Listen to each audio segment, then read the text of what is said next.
Welcome back. All right, so I wanted to do a top 10 list tonight. I've been doing videos on some of the teams in the league already and on how things may look for next season, while admitting it's still in early July, so there's a lot of time for things to happen and things to change. When I do the season previews in August, very often those team previews, there's things that change between then and the start of the season. So at any rate, I wanted to talk about 10 things we should be talking about, we'll likely be talking about come this season. And we'll start off with, at the top, the next CBA. The collective bargaining agreement. And if you feel like, wait, didn't we just settle the collective bargaining agreement? On some level, yeah. 2020, they did extend it. But the reality is that 2026, the collective bargaining agreement is going to be up. The sooner that it gets talked about and worked out, the better. The NHL has a bad history of waiting until the very last minute to have these discussions. So I figure I'll throw this into this video first. And Gary, if you're watching, get it going. So that being said, I think that the issues that we're going to be talking about a lot, I think LTIR is going to get talked about a lot. The idea that maybe if a player isn't able to play at the end of the season for their team, then they're ineligible to play, say, the first 3 games of the first round, or the first round in general, that kind of thing. Some kind of change, I think, will happen, but it has to be done with the CBA. The NHL's already said that.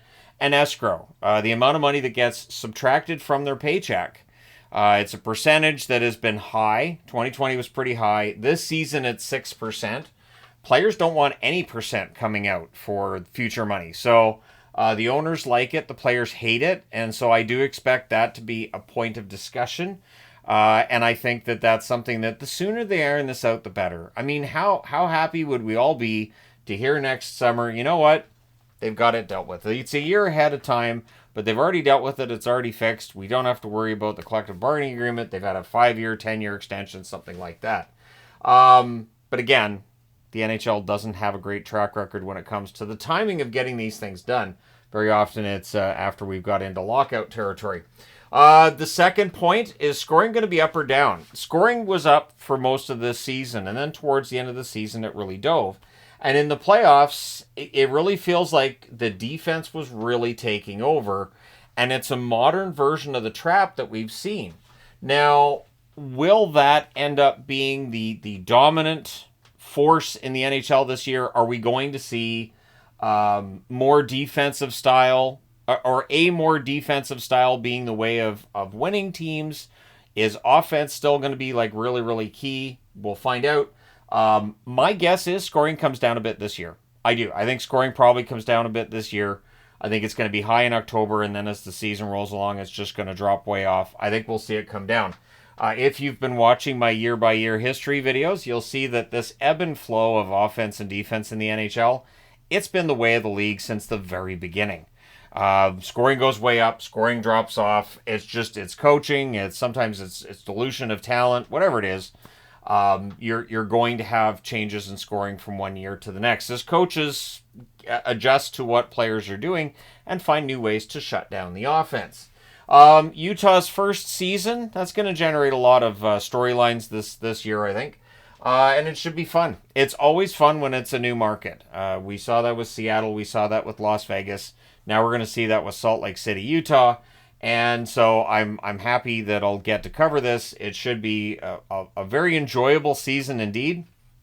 I've already ordered some Utah stuff that's on the NHL website, so I'll have the magnets for it, and I'll have a puck that's Utah related as well.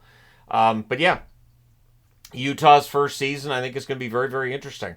And I think they're going to be in the mix for the playoffs. I absolutely do. I think they're going to be in the mix.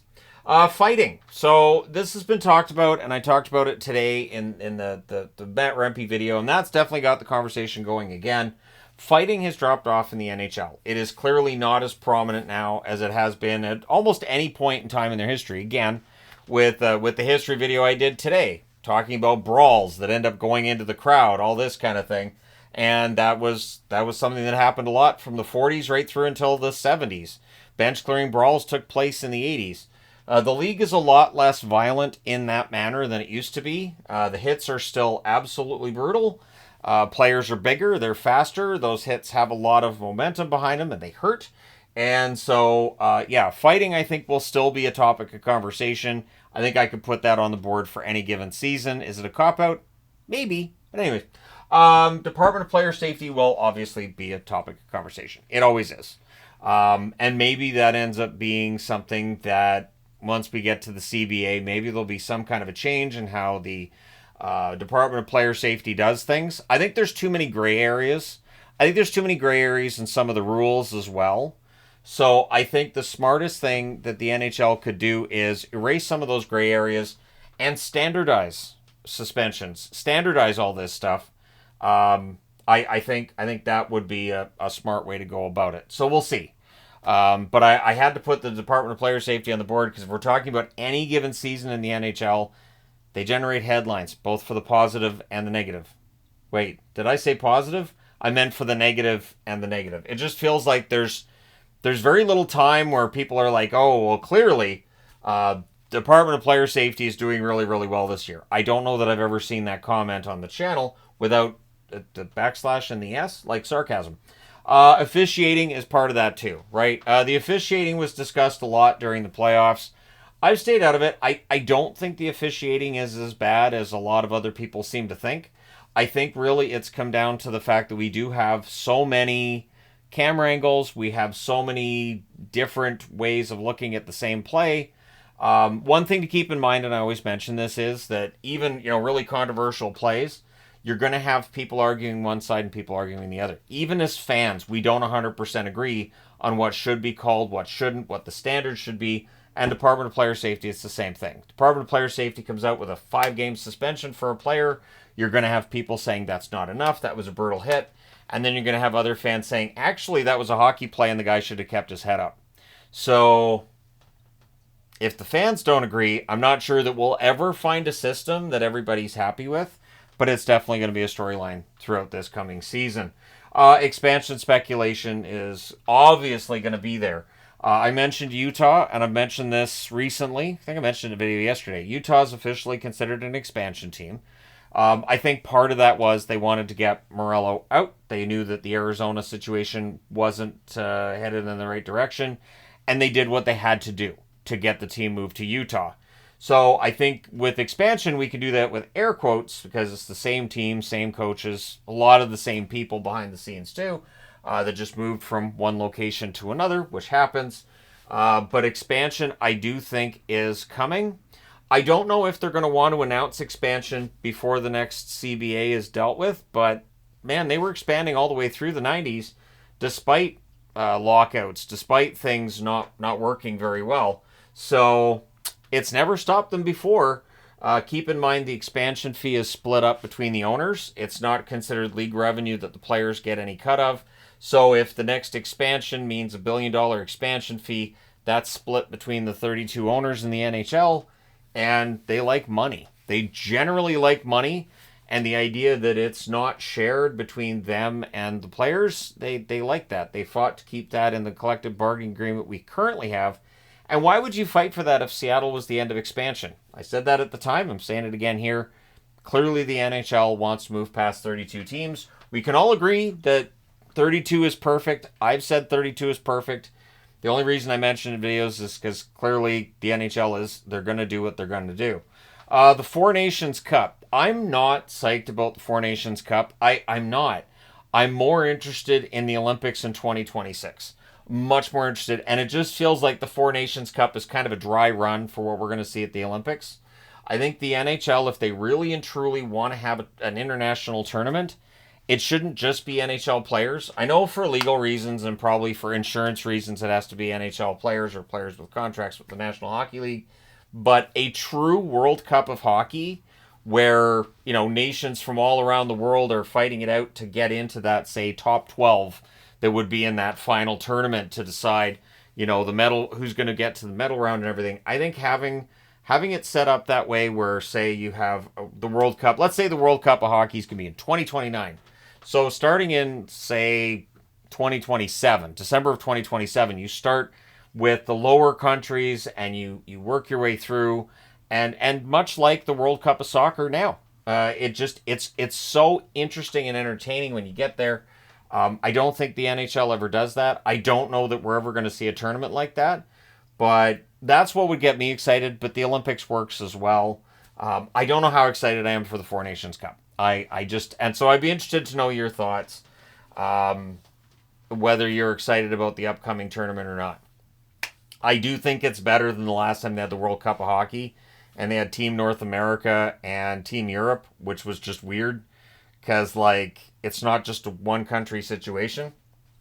I know that was done to get certain players into the tournament. They represented countries that didn't have enough NHL players to have a full roster. And it was to get all the young kids onto one team, and you have the veterans on a team, so you can get more Canadian and American players in there. But we'll see how the Four Nations Cup goes. The records chases. We have various records. Ovechkin, of course, is trying to chase down Gretzky's goal record. That will continue to be a storyline this season. McDavid's nearing 1,000 points, and McDavid, I think, is capable of another 150 points. I think he can get there again. I absolutely do. I don't know if he does, because players very often with their production, and I mean the crazy amounts of points you can get, it's usually in their early 20s they get that. As they get older, usually the scoring drops at least just a little bit. But maybe McDavid can get back to 150 points. Matthews, it's goal scoring with Matthews, right? Can he get to 70 goals? Can he keep just absolutely trucking when it comes to goals? Because right now he's on a pace that's higher than Ovechkin's if you look at goals per game in his career. I don't expect him to stay there all the way through. I'm not saying he's one of the greatest goal scorers of all time. But if he keeps scoring with 60-plus goal seasons for, let's say, this year coming and the following season, he will definitely get talked about as being... And he's very consistent. He did have a down year in 2022, 2023 from a goal scoring perspective, but it was still pretty darn good. So for people who don't want to see a bunch of stuff about Matthews, I apologize. You're likely going to hear stuff about Matthews. And Kucherov. Kucherov at 100 assists, the first winger to record 100 assists in the season. Can he do it again? If he does it again, that will likely... I would think if he does it again, especially with Stamkos having moved on, now you're probably going to see him get that Hart consideration that Tampa fans were mad that he didn't quite get this year, that McKinnon got it. But yeah, Kucherov, that's going to be quite the story if he can continue that chase, and maybe he does get to 100 assists again. And then the cup chase for Canadian teams. And I've talked about it in a video already. I'm not going to get into any depth with this here, but there is certainly a lot of talk about that right now. So the pressure's going to be on Edmonton. The pressure's going to be on Toronto. It's going to be on Vancouver. Any Canadian team that makes the playoffs, the amount of pressure on them is huge. And when I've talked about Canadian teams and not being able to get over the hump, I've talked about how there's a much brighter spotlight for most of the Canadian teams than most of the American teams. There are exceptions, but in most cases. And I think that pressure plays a role. I think there's some impatience in the way some of these teams are run. People bring up like taxes and everything else, but for hockey players, they like the anonymity they can get in certain locations. Generally, you're not going to get that in the Canadian markets. So the Canadian team cup chase will definitely still be mentioned because it has been over 30 years. And so the question becomes, how much longer can the drought go on for? So there you go. Just 10 things that I think we're going to be talking about throughout this coming season. Let me know your thoughts. Something that's not on the board. What do you think we're going to be talking about this upcoming season? What interesting topic are you looking forward to discussing in the upcoming season? That kind of thing. I didn't put like Florida repeating because we know that certain teams are going to be discussed and all that. I guess I could have put an 11 up there, but I don't have two more of the Carolina Hurricane ones in that font. I would have used a different font, and they would have been like, what's with the goober with the different font? So anyways, there you go. But thank you guys so much for your support as always. Don't forget to hit like and subscribe in the event that you have not already done so. Thank you guys so much for all your support. I will talk to you again soon.